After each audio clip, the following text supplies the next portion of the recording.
یہ تصاویر ہیں رومن کیتھولک چرچ کے نئے پوپ کی، جن کا انتخاب کچھ دیر پہلے ہی ویٹیکن سٹی میں ہوا۔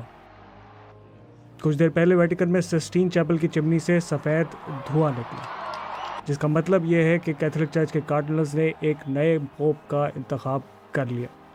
تو منتخب ہونے والے یہ نئے پوپ کون ہیں؟ رابرٹ پریووسٹ امریکہ سے تعلق رکھنے والے رومن کیتھولک چرچ کے پہلے پوپ ہیں۔ ان کی عمر 69 سال ہے اور ان کا تعلق امریکی شہر شکاگو سے ہے۔ پوپ کی حیثیت میں ان کو پوپ لیو کے نام سے پکارا جائے گا۔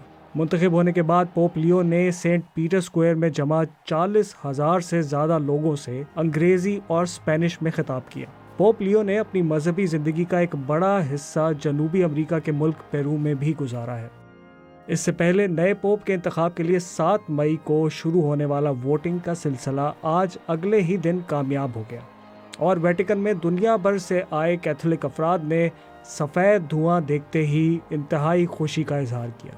نیا پوپ چننے کے لیے رومن کیتھولک چرچ کے 133 کارڈنلز خفیہ ووٹنگ کرتے ہیں، اور ووٹنگ کے مرحلوں کی ناکامی کی صورت میں چمنی سے کالا دھواں نکلتا ہے، جبکہ کامیابی کی صورت میں سفید دھواں۔